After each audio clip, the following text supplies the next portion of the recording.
So fantastic. Raymond and Sally, you met on the 28th of December 1974, and it was at Brian and Anne O'Flaherty's party. And then a few days later, Sally, you decided to have a party. You asked Raymond to the party. Do you want to describe how it went at that party? Yes, I was with somebody else.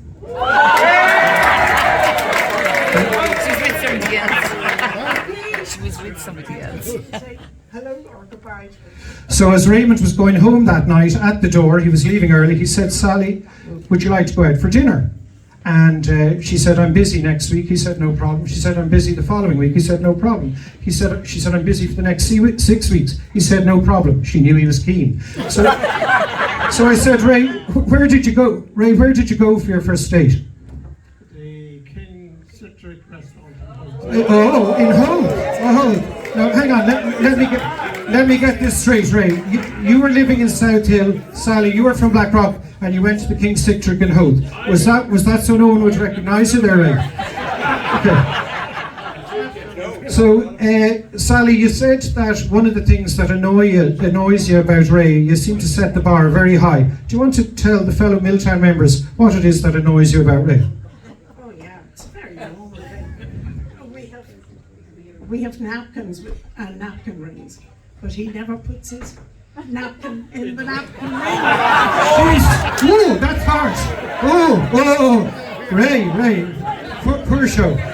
Now, an amazing thing, you like to find out something interesting about couples, and seeing as the Masters is on at the moment, Sally was telling me that at Westchester Golf Club many years ago, Arnold Palmer was playing, and he played a shot. Sally saw it coming towards her. She dipped behind a bush, the ball went through the bush, struck Sally on the head, glanced off her, bounced 3 times into the hole. Amazing. And I said, sorry, what was that like? And she said, well, I'm glad the bush sort of cushioned the ball a little bit, because it might have gone past the hole otherwise. So Raymond, many years later, you met Arnold Palmer, and he seemed to remember the event.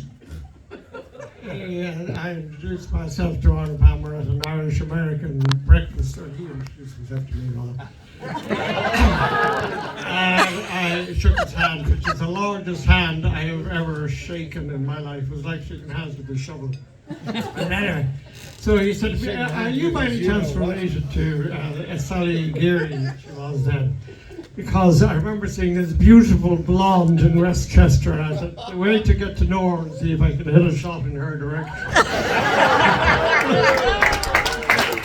So fantastic. So, as is normally the format here, the couple get to pick an envelope, and then if it's pink on the front of the first page, we ask the lady the questions, and her husband, with my beautiful assistant, goes into the soundproof booth, and then vice versa. So we'll just pick the envelopes here.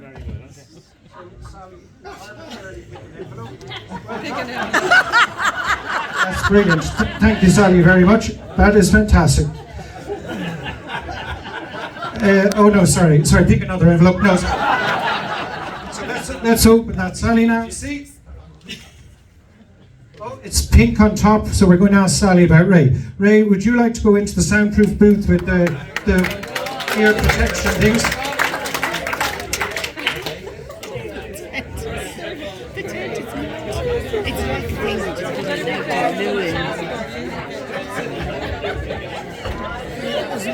Sally, while Ray is getting done up in there, when I asked him what was your greatest sort of reason why you married him and why you accepted the date, would you like to tell Milltown what it was that really swung it and what you thought was his real motivation? Sally, just tell them what we practiced.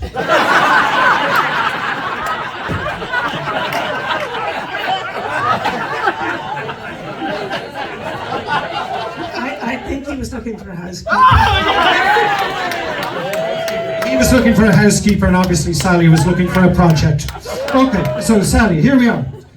You have those headphones on, can't hear a thing? Good. See the way he's clicking his fingers? He's so good at pretending he's listening to headphones. Okay, so here we are, Sally. Timesheets are scarce in Milltown, and your husband's four-ball takes turns amongst themselves to get their regular slot, about 9:50 a.m. It's an important job. When it comes round to your husband Ray's turn to make the booking, he gets distracted and misses the opportunity and is forced to a mid-afternoon, a most unsuitable time. Does he approach those who have got his regular slot and ask them to swap, maybe trying to call in a favour? Or does he accept his fate and go back to his four-ball and apologise sincerely? Or does he, being a computer man, blame the IG system saying it crashed? Definitely the latter. Okay, mark that down.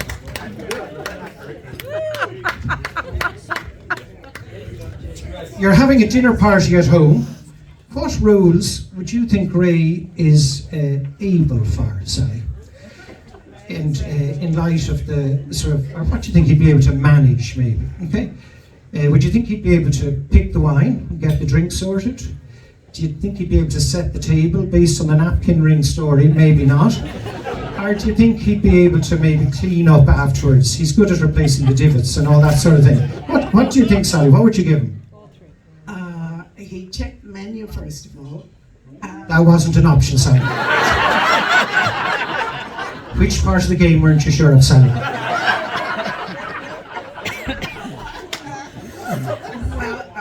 So it's Picking the wine. setting the table, cleaning up.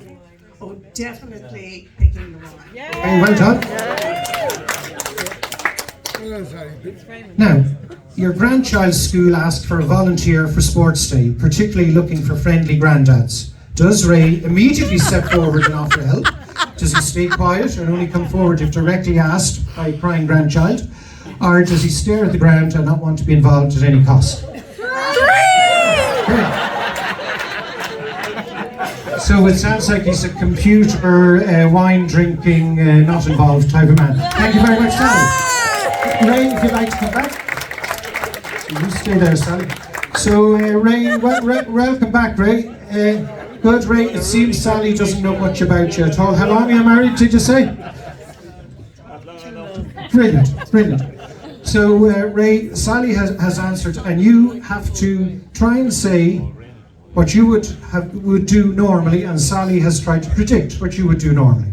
So, as you know well, Ray, timesheet slots are scarce in Milltown, and your own four-ball takes turns amongst themselves to get the regular slot, about 9:50 a.m. It's an important job. When it comes round to your turn to make the booking, you get distracted, you miss the opportunity, and you're forced to a mid-afternoon, a most unsuitable time.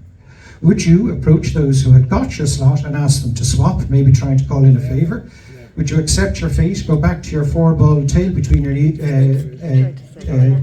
legs and apologise sincerely? Or being a computer man, would you blame the IG system and say it crashed?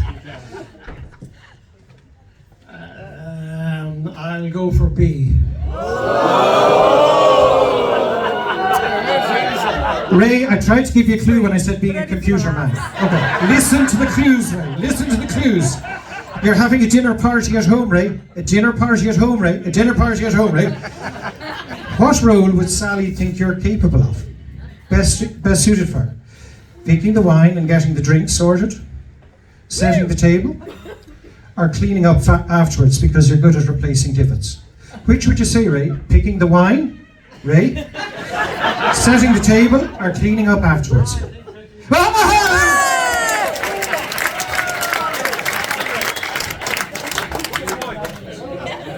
So Ray, you're doing brilliantly, Ray. 1 out of 2. Excellent. Your grandchild's school, Ray, asked for volunteers for sports day, particularly looking for friendly granddads. Look at his face! Hello? Maybe that was one of the grandchildren over there. Would you, Ray, immediately step forward to offer help? Stay quiet and only come forward if directly asked by a crying grandchild? Or do you stare at the ground, shuffle your feet and not want to be involved at any cost? And it's what Sally would have said about you, Ray.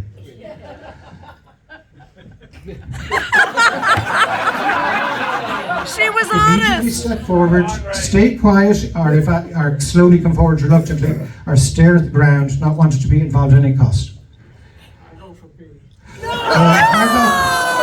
Sally said you didn't want to be involved at any cost. No, look at this! Public row! Okay.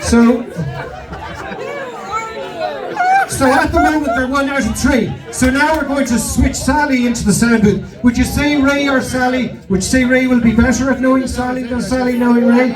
Okay.